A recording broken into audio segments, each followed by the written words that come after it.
We've recorded the drums. We've recorded 10 mics. These mics are essentially ingredients, like ingredients in a recipe. We have kick, snare, tom, floor tom, close mic drums. We have an overhead mic and a side mic. We have the beater of the kick drum picking up some of the bottom of the snare. We have the room in stereo left and right. And then whenever I go into a studio, I like to find kind of something that sounds interesting, maybe not perfect or correct. In this case, we have this ISO room, which is incredibly ambient. So I shove a mic in there. So those are my ingredients. Much like any recipe, how you combine your ingredients and to what levels affect the taste of what you're making. So in this case, we have, I'll show you just the close mics. Kick, snare, tom, tom. Okay. The kick is missing a little bit of attack, as is the snare. I'll put in that, that's the beater mic. No beater mic? Beater mic. These are the overhead mics, so you start to hear the cymbals, the detail of the cymbals.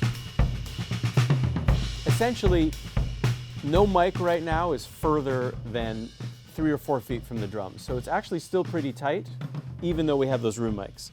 Now we introduce the room.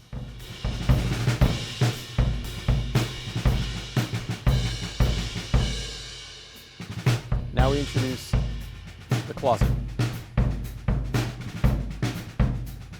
Then I do this thing called parallel compression, where I take some of the sound, so in this case the close mic of the kick and snare, I feed them through a compressor and I'll pull those back in. That's just that source. More compressed. So no parallel compression. And then there's this cool thing you can do where you can actually delay the room mics. So the room mics are about 15 feet from the drum kit. If I add about 20 or 30 milliseconds of delay, it's as if I would have pushed those mics 30 feet further from the drums.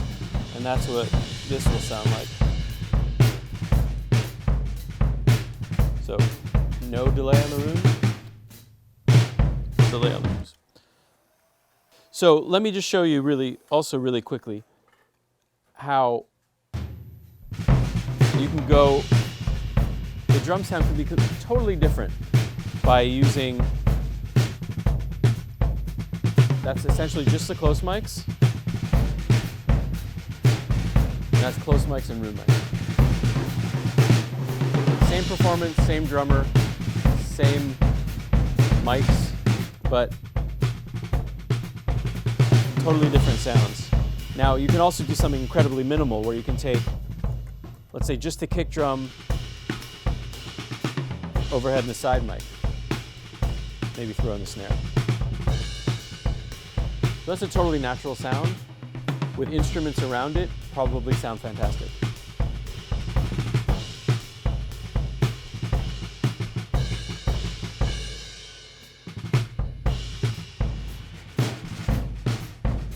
Room sounds pretty good.